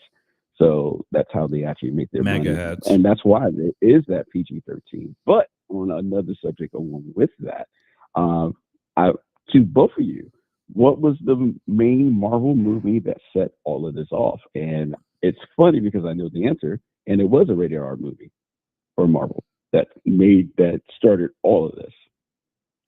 A If you rated guys know. R Marvel movie. Are you going to say Yeah. Deadpool? Nope. No, because it's got to be older. If it's what started Yep. things like monitoring the China market, I would say possibly an earlier. And we're just going right through the different sections of the show today, and just we're still talking, so screw it. I would say possibly an earlier Hulk movie. Blade. Nope. It was Blade. Oh, Blade actually saved Marvel Comics and put them on the movie map, and it was a rated R movie. shout out to Wesley Snipes. Right. Even Best soundtrack, one of the best soundtracks of all movies. That soundtrack was amazing. Shout out Crystal Method. Yep. Even Todd McFarlane, who had created Spawn around he had the Spawn movie come out around the exact same time. The Spawn movie was rated PG-13. The Blade movie was rated R. Blade did way better than Spawn did, when Spawn should have been like a rated R. But yeah, Blade put Marvel on the map. Marvel was about to go out of business, and if it wasn't for Blade, we wouldn't have what we currently have now. And that's why I always say there should have been a lot of respect placed on Blade and Wesley Snipes' name because of that reason. Because if it wasn't for that, we wouldn't even be here with any of these movies. But yeah, well, I mean, also you're leaving out the first rated R movie from Marvel, and I think that you're not giving it enough credit. Well, do you know which one it is? But didn't he just say it was Blade? Howard the Duck. Okay. Yes. when you saw him break through the floors, and then he went into that woman duck's bathroom, and you saw the duck titties, that was the groundbreaking moment. Duck titties. I'll give it its due, but it was not breakout like Blade was. It was not. Yeah, no. I just wanted to say duck titties. That's why I said it. Yeah. But no, but that's a good point. You know, what I said about Batman, that Batman was never for kids. Is that, I mean, is it kind of sort of most comics that way? Really? Well, when you think about it, I think Adam West Batman kind of kid down towards kids because yeah, no. Adam West was on television though. Adam West was also in the 60s where they couldn't do half the stuff they do today on television at all. Mm-hmm. So yeah, I mean, we can't I mean, I guess we can consider that, but I mean, that's kind of the point. Adam West, for as you know, rest in peace, as often as a career he had, he was part of the Saturday morning Batman genre, Right. as opposed to the Christian Bale, Robert Pattinson, and even who's the third guy I'm trying to think of, the guy in between the two. What? J. Robert Pattinson. Oh, geez, Ben Affleck. Yeah. Ben Affleck, yeah. I mean, But he was wait. probably the least. He's probably the least dark of those three Batmans. And I would still even. But he has the best line, I think. Remember when Spider-Man said, "Hey, what's your superpower?" and he said, "I'm rich." I'm rich. Yeah, he killed it. I'm gonna say this. Yeah, what is that car, by the way? What was he driving? Huh? What was he driving? He was driving a Mercedes. I think it was a concept Mercedes. Okay. For the for the Ben Affleck one? For Ben Affleck when he had whichever Spider-Man that was. That wasn't Spider-Man either. That wasn't Spider-Man. That was the Flash. That was Justice League. And you're right, it was the Flash. You're right. It was the Flash. Yeah, it was the Jewish kid who by the way is a troublemaker. Did you know that? The actor. Ezra Miller. Yeah. I saw about the proceedings with this stuff, but yeah, I don't get that, dude. You're paid bagfuls of money to dress up in pajamas, and you got to go out in the public and be an asshole. Yep. You're gonna screw that up. I don't get that. Well, it was the same thing with that one Spider-Man guy. What was his name? What was the first one? The Toby something? Tobey Maguire. I heard Tobey Maguire was the worst, man. He was a degenerate gambler. He was just the worst from the the insider stories. But hey, that and he made no secret that he was not staying. He didn't want to be typecast as Spider-Man. I'm like, dude, what are you else going to be? You got zero acting skill. What else are you going to be? Seabiscuit? Yeah, he was actually. Yeah, so maybe he's got a little bit of acting skill, but whatever. But because the Spider-Man, so it's Tobey Maguire, then Andrew Garfield, and then now we have Tom. Yeah, Tom. So, yeah, I'll take Tom any day. Oh. You're gonna have to get in a fight with Zendaya. Well, why does everything you say sound gay? Because it is. But I don't get that, the whole people fighting. Tom Holland is not a bad looking dude. No. Oh no, absolutely he's not. Absolutely, but yours, man, all day he has these innuendos that I haven't called out. I've been biting my tongue, and I'm like, yeah, no, it's innuendo. It's there. But I don't get the typecast fears. Like, you're making bank, and I'll give you a perfect example. There's this kid who went to my high school in Boyertown, Pennsylvania, who had the opportunity to be the Mr. Rogers of our generation. He was the original Steve. Excuse me. He was the original Steve on Blue's Clues. Oh, that dude. And he, he's Steve from Blue's Clues. Steve Irwin. And he left that show because he didn't want to be typecast into a role like that. He wanted to do other projects, like they always say. Like, what the hell are you going to do? And why do you want to leave this so bad? Like, I look at Mr. Rogers. I say, frankly, and I've said this, he's one of two types of broadcasters that influences me. I try to educate people about politics. I try to do it nicely. It lasts all of about 30 seconds before Matt and Blake push my buttons, but I try. Okay, so here's my thoughts on it, and I agree with you with this to an extent, but I'm just going to be devil's advocate to be a devil's advocate. Go ahead. when look, so for example, like Tom Holland, he's kind of typecast as his role. Robert Pattinson, he was the damn vampire or whatever he was for a long time. And he broke it. He did, but it took him about 10 years to do it, or maybe even 20. He really it took him a while to step out of that role. Give me a second. Just give me a second. Let me build for this. So you can like, even like, for example, like somebody like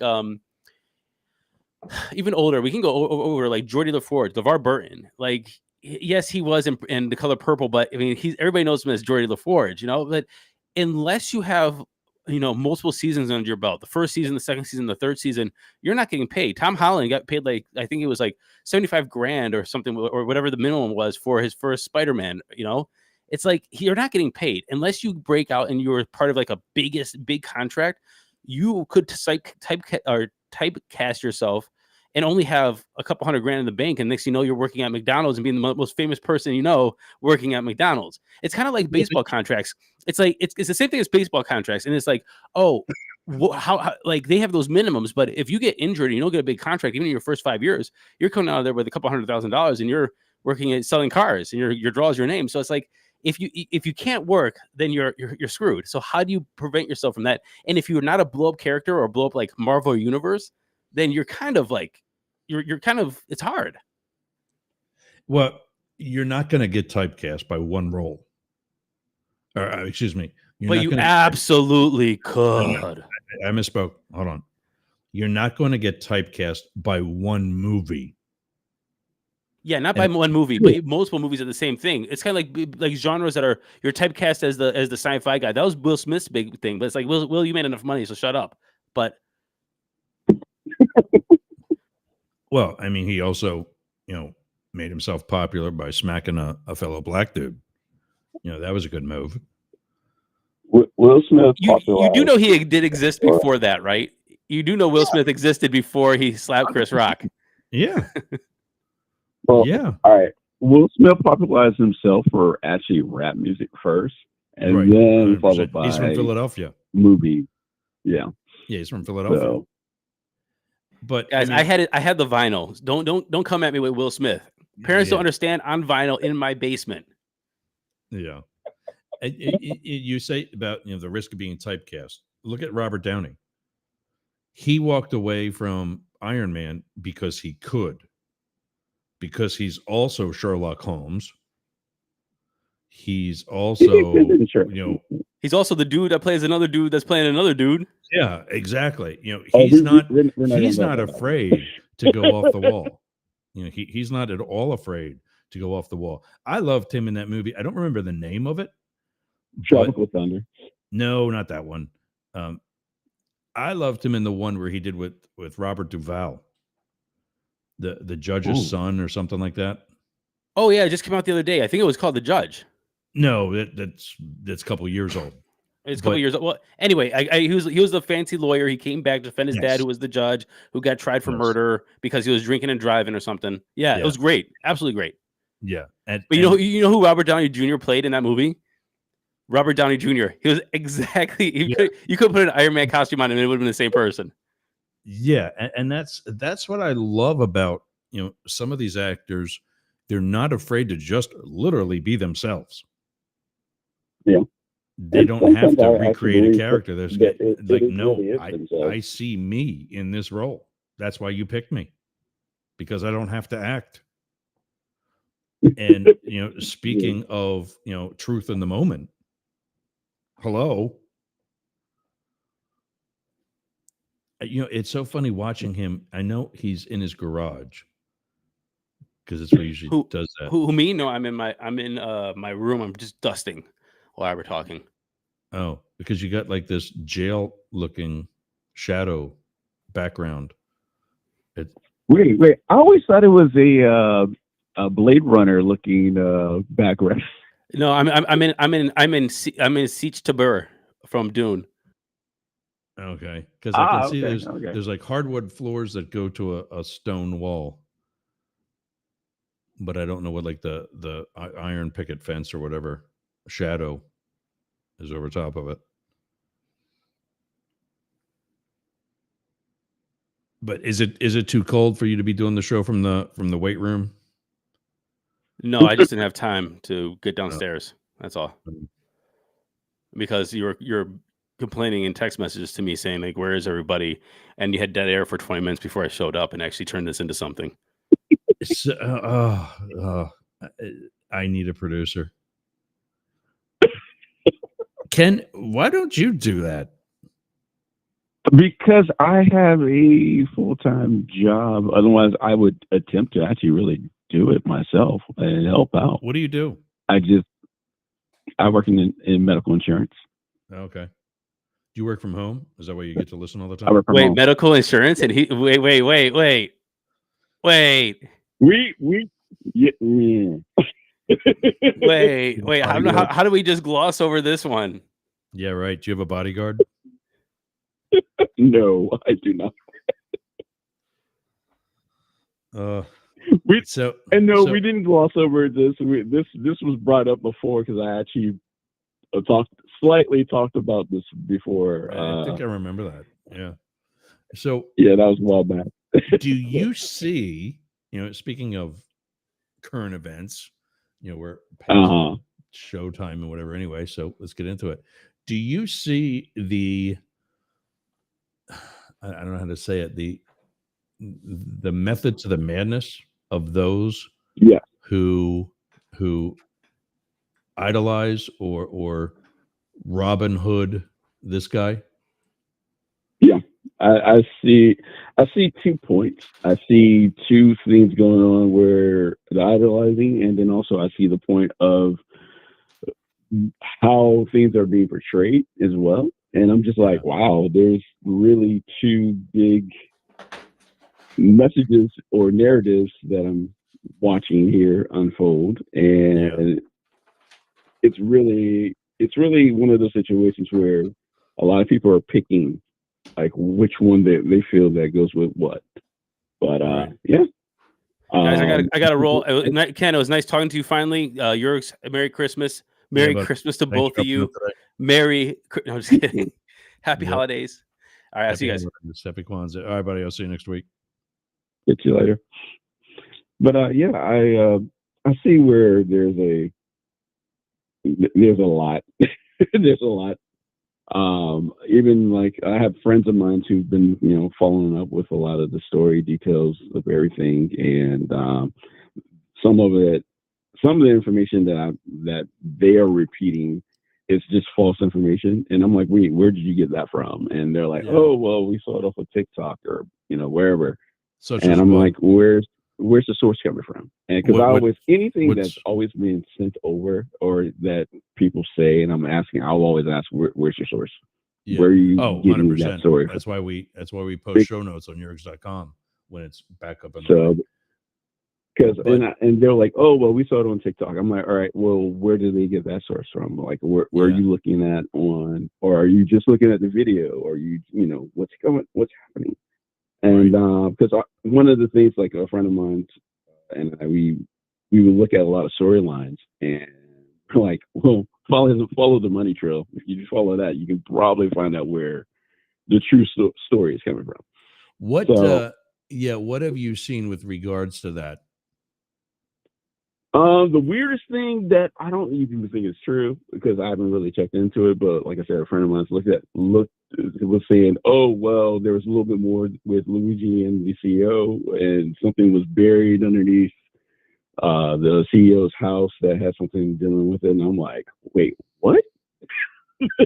I'll tell you the crazy one that I think makes actually in some cases,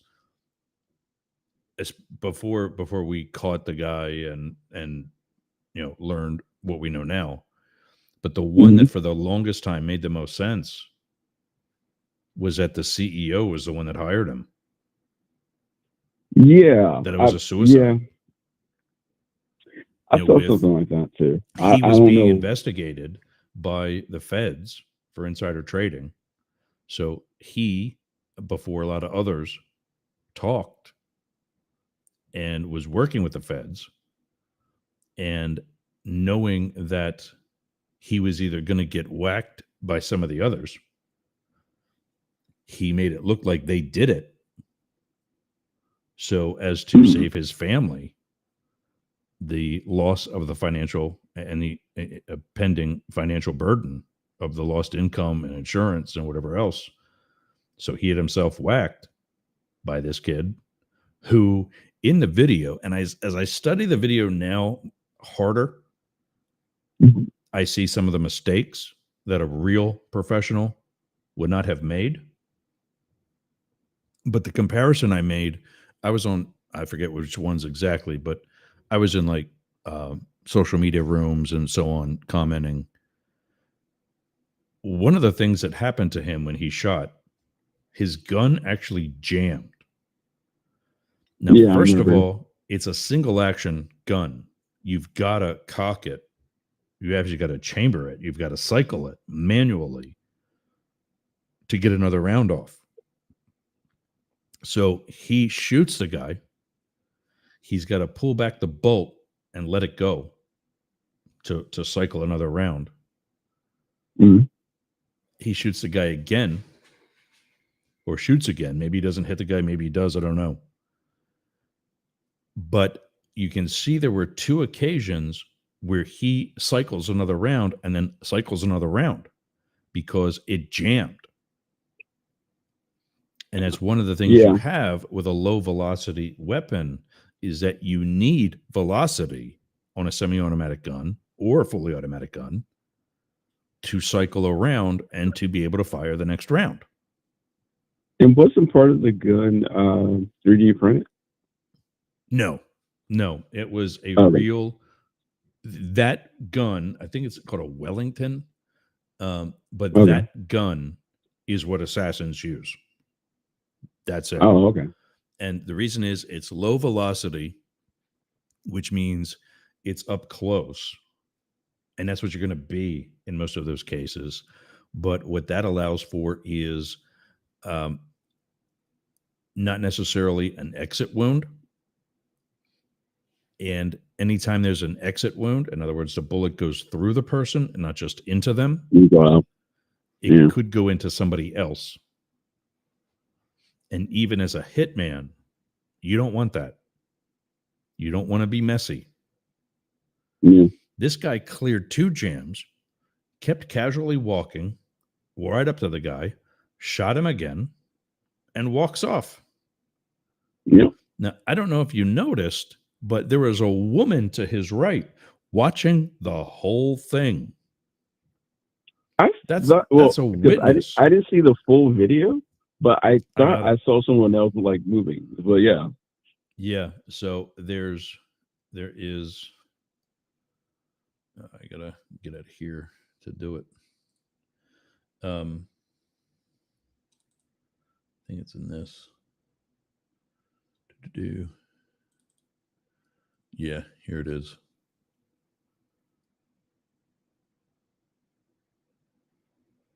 Okay, hold on one second. So yeah, there's a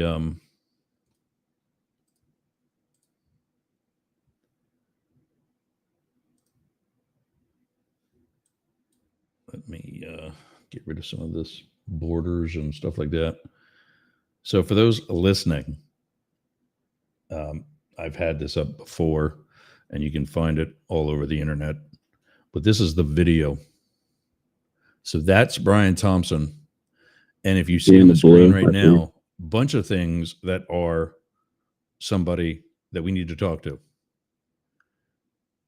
One is the woman in black to the right of the screen trying to get into the building. She's an employee of that hotel trying to go to work. 2 and 3 are the 2 Chevy Suburbans parked right there on that curb. There's somebody. Yeah, there's those lights are on. But look at, you see my cursor there? Okay, good. Look at right there. Look at it looks right like there's there. somebody right there. That red light across the top of that one Suburban. Yeah. That's the brake light. There's a driver sitting in that front seat with his foot on the brake. And I know because I saw it in this one back here, this is not just a tail light on the second Suburban, but it's also somebody sitting there as well. So okay. watch that. There's 3 witnesses right there. That's good or bad. Somebody that's seen it, but also, somebody that also didn't get hit. Like I said, they don't want it to be sloppy. And he's got a hood over his face. They're not going to pick him out of a lineup anytime soon. Doesn't it look like there's someone all the way up front by the front? All right, so there's 1, there's 2. She's getting out of the way. There's 3 rounds. Tap, tap, rack again. There's 4. He walked by the second Suburban. Now he's up right off the front door of the first Suburban. Another one into him. Puts the gun away. Walks right in front of the Suburban. And into the alleyway. So that my version of it recycles. But that's the one that hit him in the leg, the first one, because that's what I think makes him a small round like that. You're not even going to know that's what happened. If you notice, once he first shoot, it does look like it hits him in the leg first, because how he trips. Right. He trips. I didn't shave this at all, so it'll start up again. Right there. It shot him in the left hamstring. Yeah. And when you get a gimper, when somebody kicks you in the hamstring and your hamstring cramps, or any of those larger movement-oriented muscles, if you don't have that anymore, you're not moving. And that's what caused him to stumble. Brian Thompson's not a small dude, I don't think. And if he is smaller, he's still stockier and needs those legs to walk. Sorry if that's like ignorant to the obvious, but having lost his whole left leg with that one shot, he's going to notice that. And this guy, so there's the first shot, cycles the second one, and now he's falling against the building. So now he's stabilizing himself, and now the shooter is going to have an easier target. Not even going to come anywhere close to hitting the witness who's standing right there. Yeah. The other thing was, everybody says, oh, he looks like he's at a range. He doesn't look like a professional hitman. He looks like because he's got a proper posture and positioning. No, that's what a professional hitman looks like. When you see these guys, jumping and shooting at the same time and doing all that stupid stuff you see in the movies, that's not hitman. That's not tactical. That's movies. Right. And, this was all done very well. I can't see in this video that apparently he's not wearing gloves. I just think he's wearing lighter gloves. But I would definitely be wearing gloves. I couldn't tell if he was wearing gloves because it looked right. It's not clear enough to know that he's not wearing gloves. And I would also be, when they prepare stuff like that, even in, where they prep in the room of their house or whatever, they're wearing gloves while they're doing the prep work.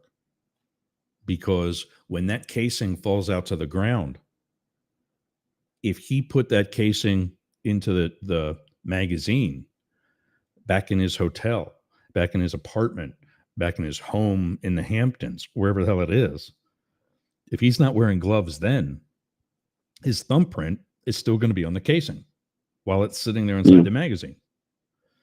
So just because he's wearing gloves at the crime scene, you have to realize his home or wherever he loaded that magazine is also a crime scene. Yeah. And so go ahead. Didn't they say they also found his backpack in Central Park? Yeah, the backpack was left in Central Park with I forget what they said was in it, but that was, I said right after this happened, I went on a bunch of different rooms as a, expert witness guest. And I said, that backpack is a statement. It's not your basic black, gray school bag. That is a fashion backpack that is very identifiable, as are, you'll see him in a second, as she gets the hell out of the way, as are those sneakers. Yeah. I'm trying to get it to a... Because I think I saw some reporter story about the backpack. The creators that made the backpack had put out a statement saying, we can't give out your information due to the serial number and all that stuff. But I saw some back and forth with that. Yeah. So the sneakers, I had this memorized when I was showing up in all these rooms. The gun is a $950 suppressor, just the quote unquote silencer, which is not what it's called. The suppressor is almost $1,000. The sneakers are $1,000. Yeah. The hoodie was $400 and the backpack was $300. Does that sound to you like somebody who is having financial issues because of health insurance? No. If they're spending money like that on clothing when they've got a video already ready to be launched on their YouTube saying that they fought to the end, maybe they're spending all that money for that one last hurrah, but they've got the money to spend. And so I just thought this was all very well done until I saw his escape plan. Wasn't that part of his? Wasn't it? I remember hearing something about a manifesto. One was fake, and someone put out something fake or so. Or no, I don't know that there were two that were put out, and I don't know that either was fake. Maybe, but they tell this. The one thing was really well written, and I think is more his because it represents his education. Or it's indicative of his education. And that was when he compared himself to a president and the head of his own country, that these CEOs are committing acts of war against him. And all he did was defend himself as a nation. I'm paraphrasing clearly. Right. But that was very well written and it was very well articulated. I don't think it's going to get him off. I don't think it's going to justify what he did. But when I read that, and then I see about how everybody's mother effing people for making this guy a hero, you can't tell somebody's wrong because of how they feel. Yeah. If you sit here and say, boy, I don't want to be the deciding member in that jury because I'm not going to vote to convict. Knowing what I know now, I'm not going to vote to convict him. End of story. I can't tell you that you're right. I would never want to be on that jury. Yeah. No, but I'm just saying, I can't tell you that you're wrong. Those are your feelings. You're just telling me how you're feeling in this moment. I can tell you I don't agree with you. I can tell you that legally your argument has no standing. But that doesn't mean you're wrong for feeling the way that you do. And now I hear some of the counters to these, slams of the guy. And I say, okay. And these counters say, okay, he's not allowed to be made a hero for us, those of us who have been bastardized by the healthcare community. Then you can't hold Kyle Rittenhouse as a hero for your 2A movement. Yes, I saw that. Kyle Rittenhouse was driven across state lines by his mother with the intention of shooting other people. That's all been proven. Right. So tell me how that's not at least manslaughter, let alone murder. Yeah. But he got off And clean slate. didn't Kyle, he shot, what, 3 people or 2? He walked down the middle of a street with an assault rifle. And I know there's no Right. such thing as an assault weapon. Every weapon's an assault weapon. With a tactical rifle that, just like this weapon, has no other purpose but to kill people with a more than just self-defense level of specific causes, specificity. Right. Like that has the silencer on it. It has low suppression, or low velocity, meaning that it's up close. And that's what it's legally used for, Mm-hmm. is by farmers who are putting down something within their herd. They're about to slaughter an animal. Mm-hmm. It's you can get close up without making a mess. It's not going to splatter and cause all kinds of blood splatter, and also without worrying about the exit wound in a lot of cases. If you like the mafia, for example, likes up close and behind the ear, as they say. Yeah. For a small caliber bullet like this one, it actually gets inside the brain, bounces around inside the skull before coming out, if coming out. And as it does that, it turns the brain into jello by creating more damage by bouncing around. Yeah. An assault rifle, a semi-automatic or fully automatic rifle. Kyle Rittenhouse didn't have the license for a fully automatic, but a semi-automatic rifle like he had, you're not going hunting, walking down the street in another state.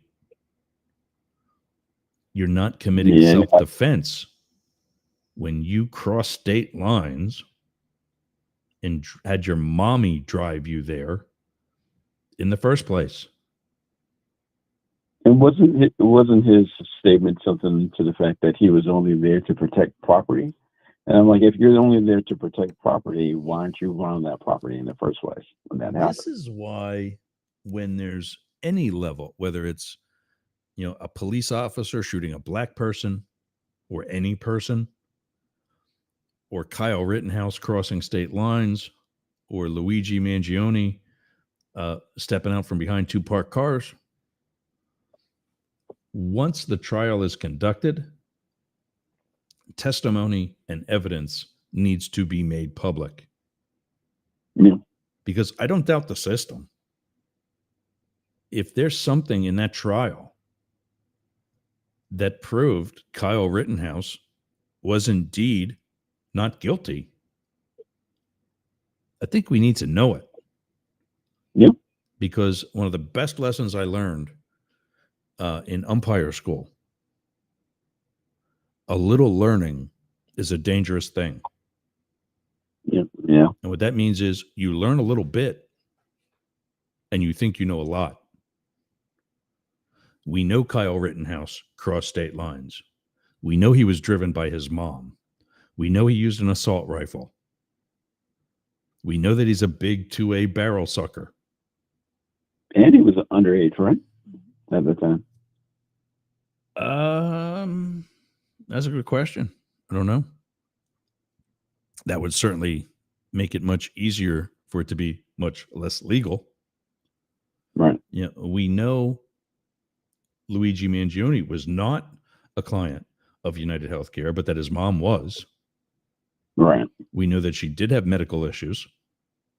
We know that it did cause financial strife, even for the supposedly wealthy family that they were. Mm-hmm. That all weighs on a person. That she has not heard from him since July may or may not be usual. Ask my mom how long it takes for me to return a phone call sometimes. Yeah. I get that. That doesn't mean I'm I've been crazy. told if I don't pick up the phone, so, It doesn't necessarily mean I'm Yeah. crazy. exactly. But all right, man. I got to get on with the rest of my day. We Yeah. went a good 30 minutes over. Well, thanks for letting us use the phone system. Thanks for calling. Yeah. And No problem. Anything. hope to see you in the chat on Monday. Will do. I have off Monday and Tuesday, so yeah. Awesome. Very cool. All right, pal. Thanks for calling. Thanks for Super having me on. fan Ken Williams, everybody. And let's see, can close that out. But yeah, so I've got to get going. I've been here 2.5 hours besides, except for the fact of having to run out to deal with people knocking on my door in the middle of a radio show. I said that I'm going to get that on air light and just put it in the window so that when we are here in my living room on the air, people don't come and knock on my door. My neighbor did that twice. And then he started saying, well, I'm not going to, he didn't come over. He was supposed to help me with like electrical work around the house. He didn't come over because, I don't know when you're on the air. Okay. So let me see something.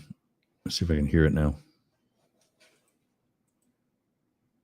Go back to playing these clips. Translating Trump. Hey, gang, it's Yergs. Every Wednesday at Up the Middle,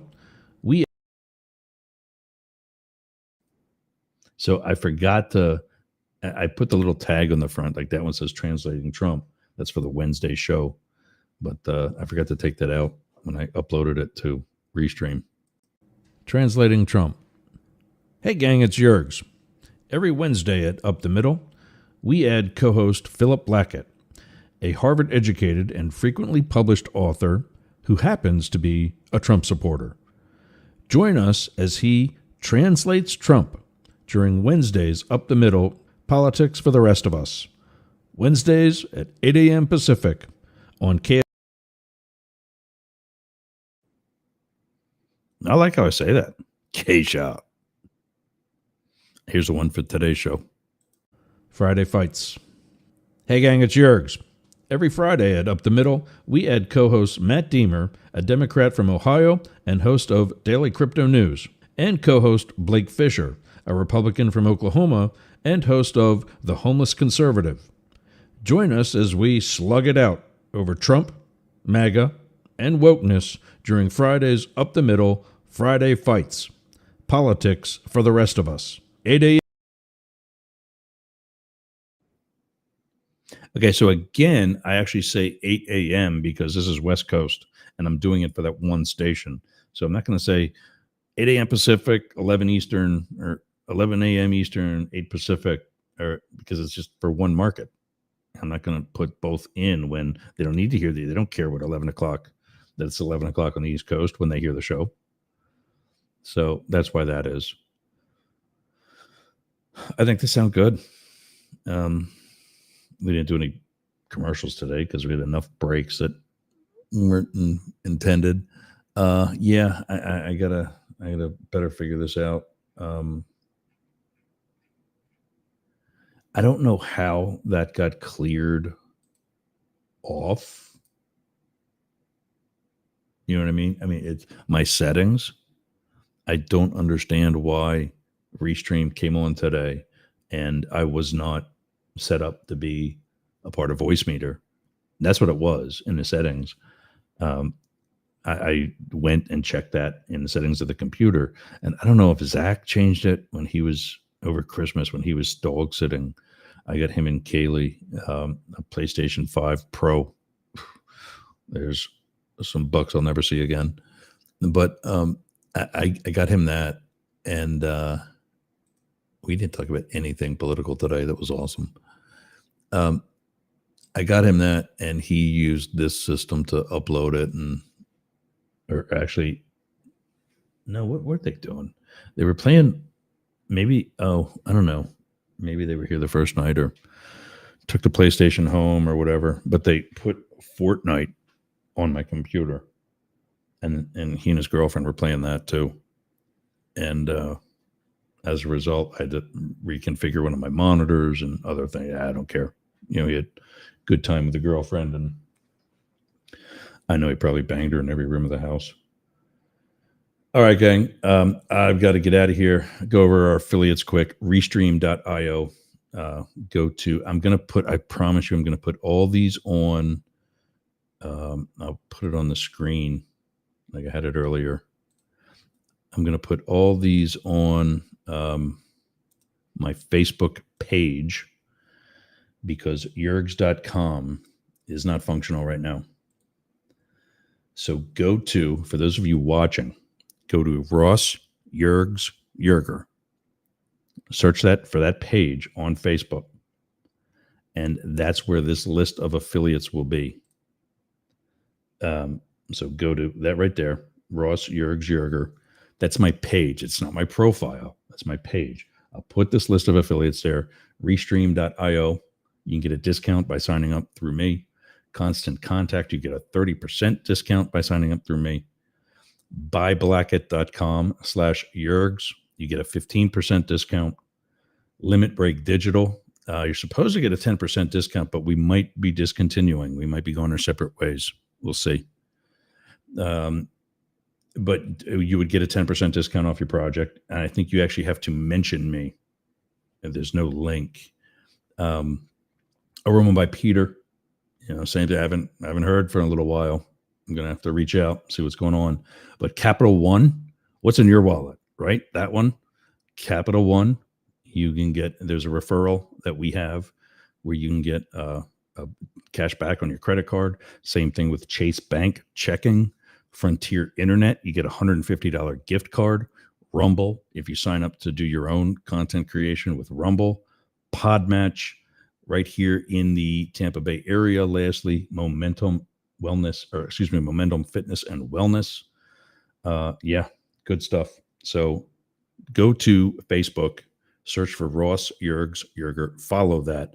That's not where we broadcast to. We limit our Facebook destinations now because we've cut back on Restream. We're trying to up that again. We'll see what happens.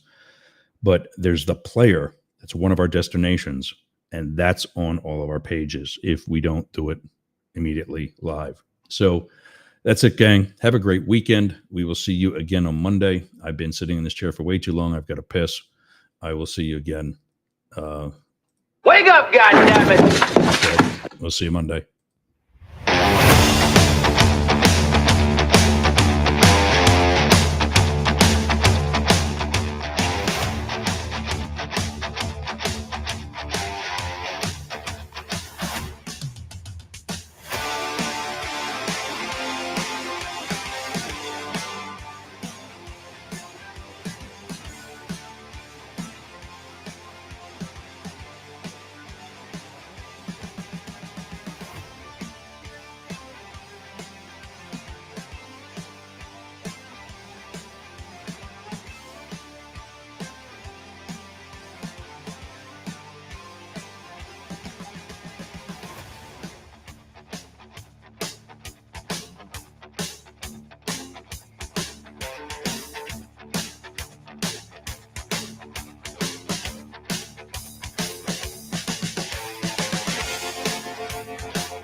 The average radio listener listens for 18 minutes.